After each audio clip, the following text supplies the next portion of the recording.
Hello, അസ്സാം വലൈക്കും. Welcome back to my channel. ഇന്ന് ഞാൻ വന്നിട്ടുള്ളത് ചെറിയൊരു മോർണിംഗ് റൊട്ടീൻ, ചെറിയൊരു വ്ളോഗായിട്ടാണ് കേട്ടോ. രാവിലത്തെ ബ്രേക്ക്ഫാസ്റ്റ് മാത്രമേ ഇതിൽ ഇൻക്ലൂഡഡ് ആയിട്ടുള്ളൂ. പിന്നെ ഉച്ചക്കലത്തൊന്നും ഞാൻ അങ്ങനെ വ്ളോഗായിട്ട് ചെയ്യാറില്ലല്ലോ. അപ്പോൾ പുറത്തേക്ക് ഉള്ള സിറ്റ് ഔട്ടിൻ്റെ ഡോറ് തുറന്നപ്പോഴുള്ള കാഴ്ചയാണ് കേട്ടോ.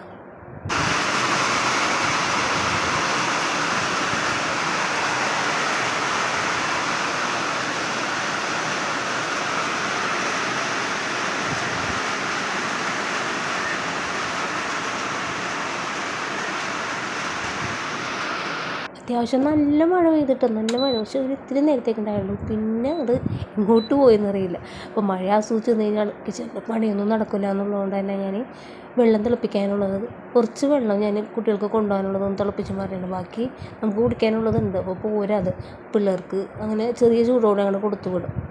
അപ്പോൾ അതേ വെള്ളം തിളപ്പിക്കാൻ വെച്ചിട്ട് ഞാൻ തലേദിവസത്തെ പാത്രങ്ങളൊക്കെ എടുത്ത് വെക്കുകയാണ്. പിന്നെ ഇന്ന് ഞാൻ ഉണ്ടാക്കാമെന്ന് വിചാരിച്ചത് പൂരിയാണ് കേട്ടോ. പൂരി പിന്നെ ഉരുളക്കിഴങ്ങ് മസാലയായിട്ട് വെക്കാനും, മസാലക്കറിയല്ല, നമ്മുടെ ഇതിൻ്റെ മസാല ദോശയുടെ ഫില്ലിംഗ് ആയിട്ട് വരുമല്ലോ, അതുപോലെ ആയിട്ട് ചെയ്യാമെന്ന് വിചാരിച്ചിട്ടാണ്. അപ്പോൾ അതേ എടുക്കണ ധൃതിയിലെ കുറേ പൊടികളൊക്കെ താഴെ പോയിട്ടുണ്ട്. അപ്പോൾ റവില്ലാത്തതിന് പകരം ഞാനിന്ന് നമ്മുടെ സ്റ്റീംഡ് കൂട്ടുകൂടിയില്ലേ, അതും കൂടിയാണ് ഇട്ട് കൊടുക്കണം. ആവശ്യത്തിന് ഉപ്പിട്ട് നന്നായിട്ട് തന്നെ ഒന്ന് കുഴച്ചെടുക്കാം കേട്ടോ. അപ്പോൾ ഞാനിത് ആശീർവാദിൻ്റെ പൊടിയായതുകൊണ്ട് തന്നെ വെള്ളം അധികമായി പോകുന്നുള്ളത് പേടിയൊന്നുണ്ട്. അത്യാവശ്യം വെള്ളം ഇത് വലിച്ചെടുക്കുന്നുണ്ട്, നമ്മൾ പരിസരത്തിൽ പറയണ പോലെ. അപ്പോൾ അതങ്ങനെ ഞാൻ കുഴച്ചെടുക്കാം കേട്ടോ. ഇത് നമുക്ക് കുഴച്ച് മാറ്റി വെച്ച് കഴിഞ്ഞാൽ കുറച്ച് കഴിയുമ്പോൾ തന്നെ ഒന്ന് പൊടി നമ്മൾ പ്രസ് ചെയ്യുന്ന ടൈം ആകുമ്പോഴത്തേക്കും ഒന്നുകൂടി ഒന്ന് സോഫ്റ്റ് ആയിട്ടുണ്ടാവുമല്ലോ. അപ്പോൾ അതങ്ങനെ ഞാൻ കുഴക്കട്ടെ കേട്ടോ.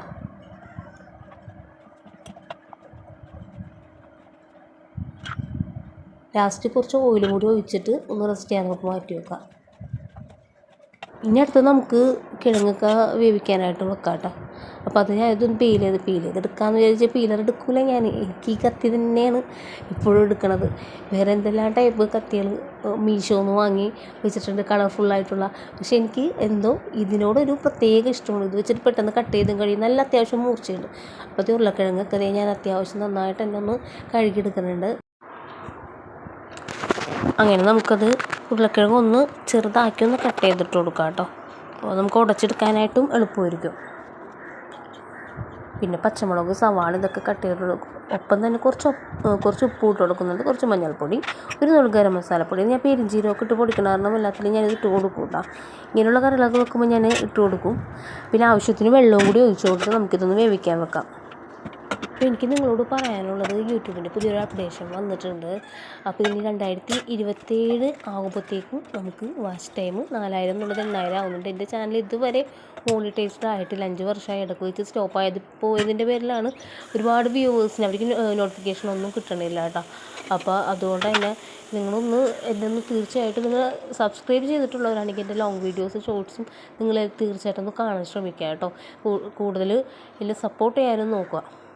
അപ്പോൾ അറിയാലോ, നിങ്ങളുടെ സപ്പോർട്ട് ഉണ്ടെങ്കിൽ മാത്രമേ എനിക്ക് മുന്നോട്ട് കയറാൻ പറ്റുള്ളൂ. കാരണം നമ്മൾ വെറുതെ ഈ ചാനലിൽ ഒരുപാട് എഫേർട്ട് എടുത്ത് വീഡിയോസ് ഇട്ടാലും നിങ്ങളുടെ സപ്പോർട്ട് ഇല്ലെങ്കിൽ തീർന്നില്ലേ.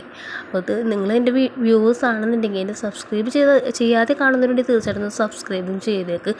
നിങ്ങൾ ഞാനിടുന്ന വീഡിയോസ് ഒന്ന് കാണാനൊന്ന് ശ്രമിക്കട്ടോ. അപ്പോൾ അതേ അവിടെ ഞാൻ പ്രസ് ചെയ്ത് പൂരി പൊരിക്കുന്നതിൻ്റെ ഒപ്പം തന്നെ ഞാൻ ചായയും കുടിക്കുന്നുണ്ട് കേട്ടോ. ചായ അതിൻ്റെ ഇടയ്ക്കുന്ന കുടിക്കണം, ഇരുന്ന് കുടിക്കാനൊന്നും ടൈമില്ല. അതെ പൂരി ഞാൻ പൊരിച്ചെടുക്കാം കേട്ടോ. ഈ സ്റ്റീംഡ് പുട്ടുപൊടി ഇട്ട് കുഴച്ചത് കൊണ്ടാണെന്ന് തോന്നുന്നത് അത്യാവശ്യം ഓയിൽ കുടിക്കേണ്ട, ഇടയ്ക്കിടയ്ക്ക് ഓയിൽ ഒഴിച്ചെടുക്കേണ്ടി വരുന്നുണ്ട്. പിന്നെ ഇതേ വീഡിയോ എടുക്കാൻ നേരം എനിക്ക് പൂരി ഒറ്റ കുമ്പളയിൽ ഒറ്റ ബബിൾസായിട്ട് ഇങ്ങനെ എനിക്ക് കിട്ടാറില്ല കേട്ടോ. അല്ലാത്ത ടൈമിന് ഒറ്റതായിട്ട് വരുന്നതാണ്. ഞാൻ വീഡിയോ ഓൺ ചെയ്ത് വെച്ചിട്ടുണ്ടാ. അപ്പോൾ എനിക്ക് ഒന്നും പെർഫെക്ഷനായിട്ട് ചെയ്യാനും പറ്റില്ല. പിന്നെ അറിയാലോ, പരിമിതികൾക്കുള്ളിൽ ഉള്ളൊരു വീഡിയോ എടുക്കലാണ് നമ്മുടെ കിച്ചണ്. നമ്മളറിയുന്നവർക്കറിയാം. ഒട്ടും സൗകര്യമില്ല എന്ന് വെച്ചാൽ അത്യാവശ്യം സാധനങ്ങൾ എനിക്കുണ്ട്. അപ്പോൾ സൗകര്യക്കുറവിനെ കൊണ്ട് എല്ലാം അങ്ങോട്ട് തിങ്ങിയിരിക്കുന്ന പോലെയാണ്. അപ്പോൾ അതിനിടയിൽ വീഡിയോ എടുക്കലെന്ന് പറയുന്നത് ഭയങ്കര എഫേർട്ടുള്ള കാര്യം തന്നെയാണ്, പറ്റണില്ല. പിന്നെ ഞാൻ ഇത്രയും സബ്സ്ക്രൈബേഴ്സ് എന്തായാലും ഞാൻ ഒരുപാട് കഷ്ടപ്പെട്ടിട്ട് നേടിയെടുത്തതാണ്. അപ്പോൾ അതെനിക്ക് വിട്ടുകളയാൻ പറ്റില്ലല്ലോ. ഒന്ന് ആലോചിച്ചിട്ട് ഞാൻ നടക്കുന്ന എന്തെങ്കിലുമൊക്കെ ആയിട്ടുണ്ട്. ശരിക്കും പറഞ്ഞാൽ വീഡിയോയുടെ ക്വാളിറ്റിയും ക്ലാരിറ്റിയൊക്കെ നോക്കുകയാണെങ്കിൽ ശരിയാണ് വീഡിയോസ് റീച്ച് കിട്ടാത്തത് അതുകൊണ്ടായിരിക്കാം. പക്ഷെ നമുക്ക് കൂടുതൽ എന്താ പറയുക, നമ്മൾ വ്യൂവേഴ്സിൻ്റെയും സബ്സ്ക്രൈബേഴ്സിൻ്റെയും സപ്പോർട്ട് ഉണ്ടെങ്കിൽ നമ്മൾ മുന്നേറുകയാണെങ്കിൽ ഇതിൽ ഒരു ഏണിങ്സ് നമുക്ക് കിട്ടിക്കഴിഞ്ഞാൽ നമ്മുടെ ചാനൽ ഒന്നും കൂടി നമുക്ക് വലുതാക്കാം. കാരണം കൂടുതൽ ക്ലാരിറ്റിയും ക്വാളിറ്റിയോടും കൂടി നമുക്ക് വീഡിയോസ് ചെയ്യാനുള്ള ഫോണ് ഞാൻ എന്തായാലും സെറ്റാക്കാമെന്നൊക്കെ വിചാരിച്ച് നിൽക്കുകയാണ്.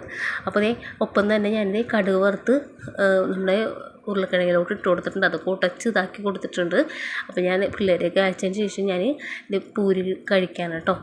അപ്പോൾ തീർച്ചയായിട്ടും ഞാൻ പറഞ്ഞത് എല്ലാവരും എന്നെ ഒന്ന് സപ്പോർട്ട് ചെയ്യാൻ ശ്രമിക്കുക കേട്ടോ. അപ്പോൾ നമുക്ക് നെക്സ്റ്റ് വീഡിയോയിൽ കാണാം. Okay, by.